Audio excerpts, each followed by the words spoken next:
J'aime ta présence, toi mon bien-aimé. Prends-moi dans tes bras d'amour, Jésus. Serre-moi comme ton cœur. Prends-moi dans tes bras d'amour, Jésus. Serre-moi comme ton cœur.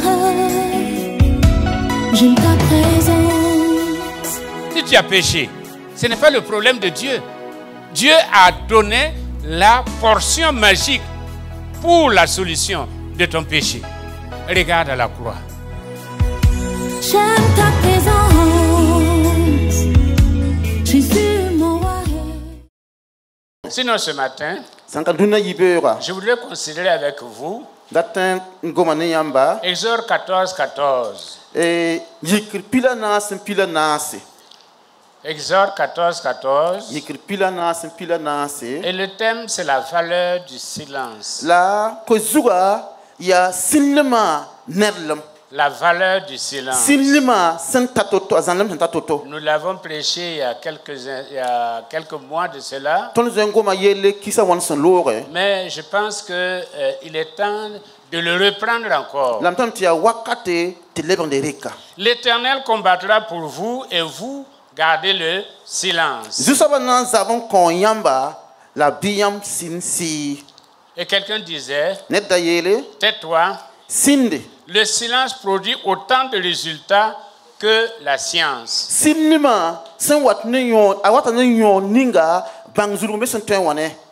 Et Ias d'Antioche disait, il est préférable de rester silencieux et d'être que de parler et de ne pas être.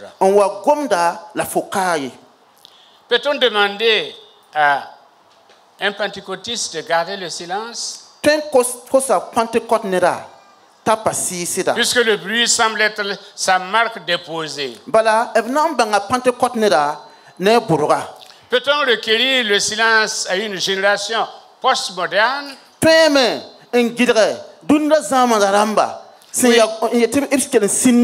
Oui, il faut parler pour s'affirmer, pour marquer son territoire. Et l'avocat, peut-on lui demander de garder silence quand cela fait partie de sa profession? Ou encore à une femme, peut-on lui demander de garder silence quand la parole est un moyen de défense pour elle? Pardon-la, locaux. Et on dit que la bouche de la femme, c'est son carquois. Quelle valeur donner au silence dans notre monde? Et dans notre vie spirituelle, le silence aujourd'hui n'est plus de mise. Nous allons considérer le silence en 5 points. Le silence extérieur, le silence intérieur, le silence comme arme de combat, le silence de Dieu et le silence devant Dieu. On me dira, à trop se taire, on se fait blimer. C'est vrai. Mais à trop parler aussi, eh bien on se fait du tort. Ici, nous ne parlons pas, ce n'est pas la parole qui est en jeu. C'est le bruit qui est en jeu. N'est pas fait du bruit. Le silence extérieur. Silence extérieur concerne les paroles ou les actions. En un mot, c'est l'absence de bruit, de portes, de véhicules, de téléphones, de portables, de radio, etc.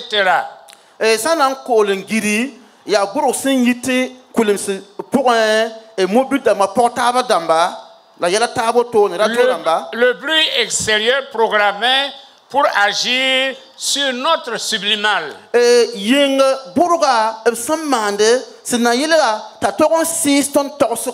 Par exemple, la télévision. La publicité. C'est un bruit qui a pour effet de nous affecter. Nous ne sommes pas indifférents. Comme on dit, le bruit a acquis la noblesse que le silence possédait autrefois. Nous sommes dans la dictature du bruit. Nous sommes dans la culture du fait. Nous sommes dans la culture de l'imagerie. Dans notre tradition, la parole n'était pas donnée à tout le monde. Et tout le monde ne pouvait pas parler. Et les gens respectables s'exprimaient peu. Jusqu'aujourd'hui, quand vous allez chez les chefs, certains chefs coutumiers, ou bien les hauts cadres de l'islam, le responsable murmure et il y a des interprètes. Sans bruit, l'homme moderne est fiévreux. Il est perdu. Il est fébrile. Le bruit comme une drôle le sécurise.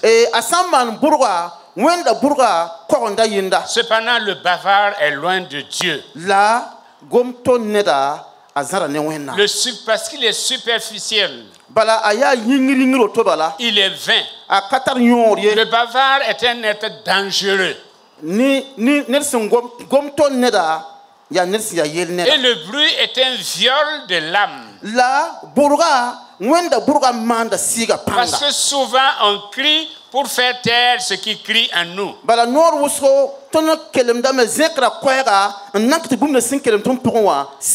J'ai un ami. Il avait son enfant qui se comportait mal. Et on lui a dit, reprends l'enfant. Il a dit, je ne peux pas. Parce que ce que l'enfant fait là, c'est ce que je faisais. Donc, on crie pour faire taire ce qui crie. Le sage ne dit pas ce qu'il sait. Et le fou ne sait pas ce qu'il dit. Le sage ne dit pas ce qu'il sait. Pourtant, le fou, il dit tout.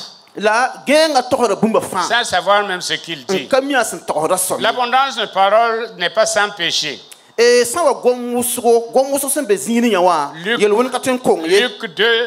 Luc 3, 2 à 10. Et Proverbe 10, 19 aussi. Et Matthieu 12, 10 nous dit, or je vous dis de toute parole sans fondement que les hommes auront prononcé, ils en auront compte au jour du jugement.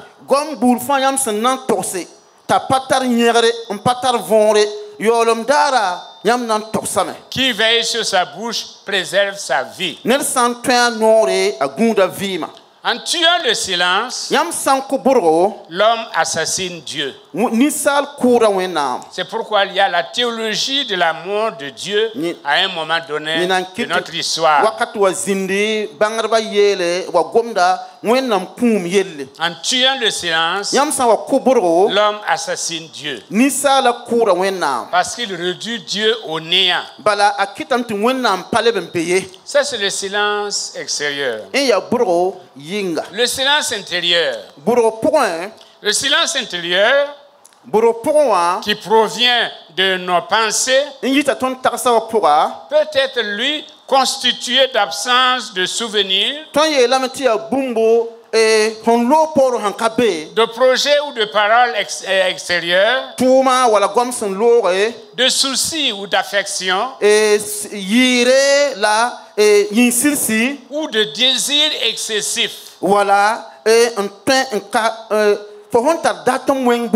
Nous pouvons fermer les yeux. Mais il y a en nous un feu qui brûle, des passions, des colères, des rancunes,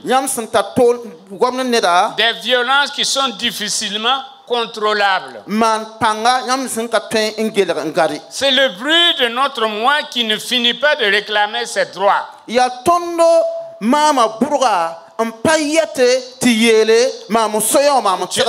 as raison. Tu devais réagir comme ça. Tu ne devais pas te faire laisser faire. C'est pas bon. Pense à réagir. C'est le bruit de notre moi qui ne finit pas de réclamer ses droits. Soyons maîtres de notre intérieur. La capacité à ne pas se laisser aller à ce bruit-là. Dieu nous parle dans et par le silence.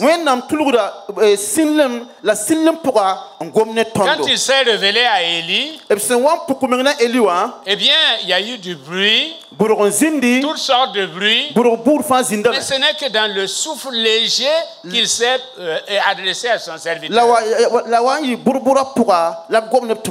C'est dans le silence que nous pouvons entendre la petite voix d'amour de Dieu. Si nous nous taisons, Dieu parle. Si nous parlons, Dieu se tait. Et comme disait quelqu'un, quand je ne m'entends plus, c'est que je l'écoute.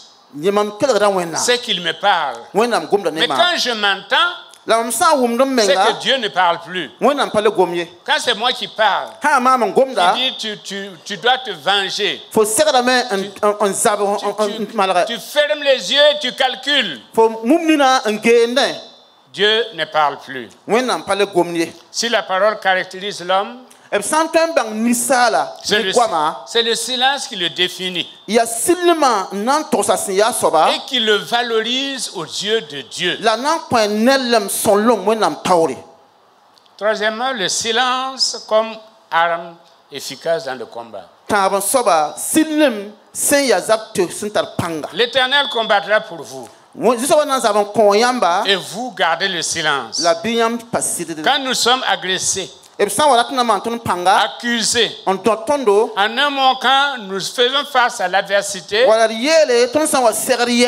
et ce ne sont pas nos gesticulations qui vont nous sortir des situations difficiles, mais c'est Dieu. Nous avons un avocat auprès du Père qui sait tout, qui voit tout et qui peut tout. C'est pourquoi Jérémie dit il est bon d'attendre en silence le secours de l'Éternel. L'Éternel combattra pour vous et vous gardez le silence. Ne prenez pas les choses en main. C'est un manque de confiance envers celui qui a pris des engagements à votre endroit. L'abondance de paroles pour se justifier est plus l'expression de notre manque de foi. Je me souviens en 1977. Le révérend Lord Smith nous disait, c'est un pasteur, il avait 78 ans à ce moment, et il nous disait en Angleterre, si vous voulez défendre votre réputation, vous n'aurez pas assez de temps pour travailler pour Dieu. C'est Dieu qui se charge de votre réputation. Laissez les gens avec leur Dieu et leur conscience. Les Mosses disent, si Dieu veut faire ton palabre, ne te déshabille pas. Jésus devant ses accusateurs est un exemple pour nous. Dans l'histoire de l'Église, les héros de Dieu ont été des hommes et des femmes de silence.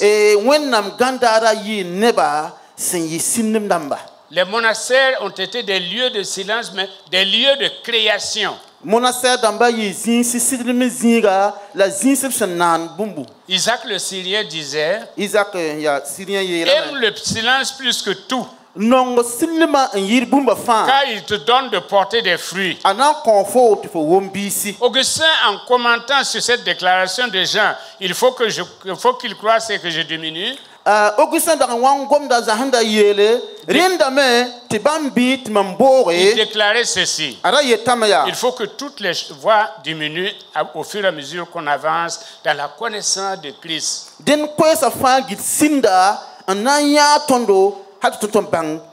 Plus l'homme avance dans le mystère de Dieu, plus il perd la parole. Et Thomas d'Aquin, le fondateur du scolasticisme, une philosophie, une méthode d'enseignement, était appelé le bœuf muet. C'est dans le silence et l'espérance que sera votre force. Ésaïe 40, verset 15. Le silence de Dieu. Le silence est une discipline sacrée. Dieu se couvre de silence. Le silence de Dieu est une parole. Le silence de Dieu nous enseigne quand il faut parler et quand il faut se taire. Face à la désobéissance, Dieu se tait. Saül est un cas d'école. Dieu a refusé de lui parler. Ni par les songes, ni par l'Urim, ni par les prophètes. Si Dieu nous parle et nous n'écoutons pas sa voix, il se tait. Dans le manque de pardon, Dieu se tait. Dieu se tait. Le silence de Dieu nous enseigne sa patience. Et l'extraordinaire est toujours silencieux. Dieu, à l'instar de sa création, tel que le soleil, la lune, qui nous éclaire, est silencieux. La lune ne parle pas, le soleil ne parle pas, sa création, le créateur ne parle pas. Et vous me direz, mais devant le silence de Dieu, devant ce qu'on a appelé le mal innocent, c'est-à-dire les catastrophes qui arrivent.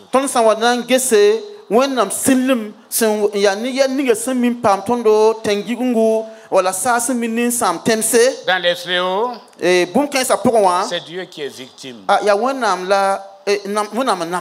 Puisque pour tout ce qui arrive, c'est Dieu qui est victime. Parce que les guerres, les catastrophes naturelles sont les résultats de la désobéissance de l'homme. Aujourd'hui, quand on parle de catastrophes naturelles, c'est qu'il y a désobéissance de l'homme. On a détruit ce que Dieu nous a donné. Et on a touché à ce qu'on ne devait pas toucher. Et ceci entraînant cela, eh bien, il y a des catastrophes naturelles. Alors, le silence devant Dieu. Prends garde à tes pieds lorsque tu entres dans la maison de Dieu.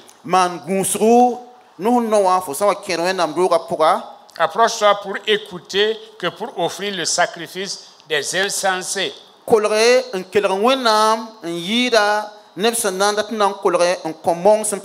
te presse pas d'ouvrir la bouche et que ton cœur ne se hâte pas d'exprimer une parole devant Dieu. Que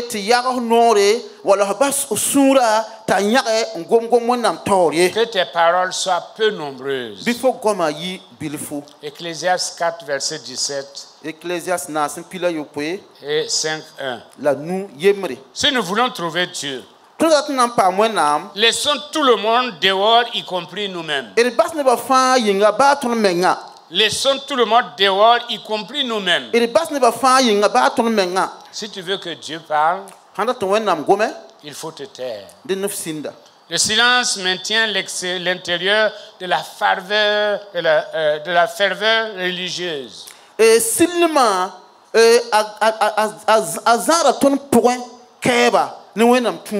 silence est communion. Il est plus contemplation de Dieu. Alfred de Vigny disait, le silence est plus grand. Le silence est grand. Tout le reste n'est que faiblesse. Tout le reste n'est que faiblesse. Par le silence, nous quittons le mal pour le bien. Nous quittons le mal pour le bien. Que dire en conclusion? Si la parole est d'argent, le silence ne serait-il pas d'or? Car un homme sans silence est un homme étranger à Dieu. Il est comme le sable refoulé par les vagues. L'homme devait vivre de l'intérieur, c'est-à-dire dans la communion avec Dieu. Mais le péché l'a poussé vers l'extérieur.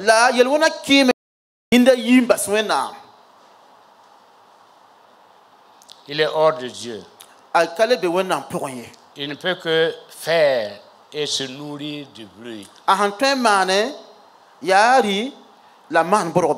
Fuyons la dictature du bruit et la culture du bruit. Obien disait, retire-toi dans toi. Sois plus et parais moins. Et selon Kierkegaard de dire, les réussites les plus remarquables dans notre vie ne sont pas les plus fracassantes, mais les plus silencieuses. Les puissances silencieuses sont les puissances fortes.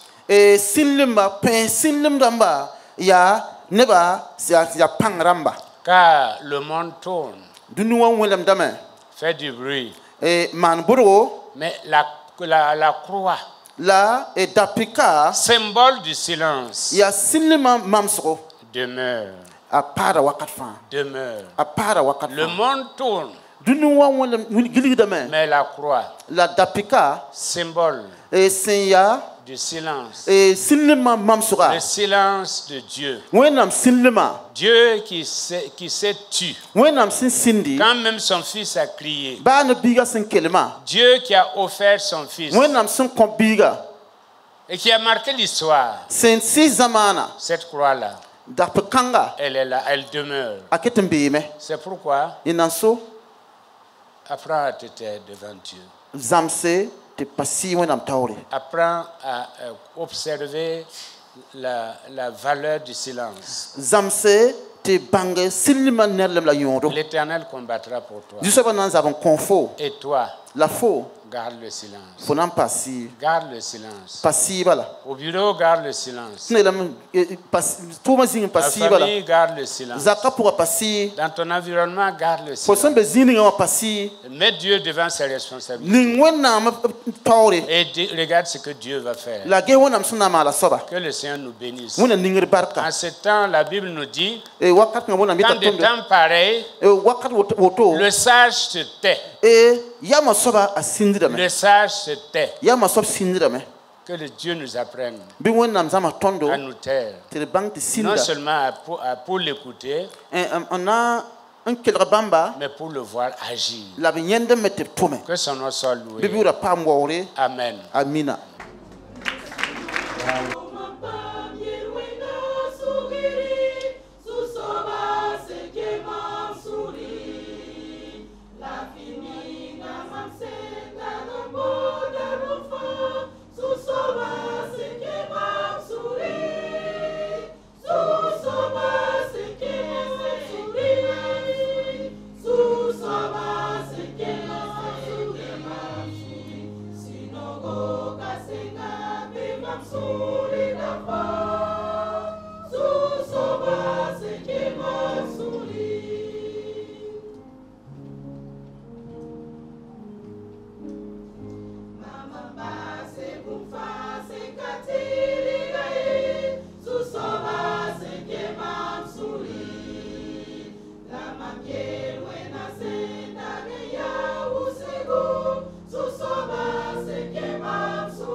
Mama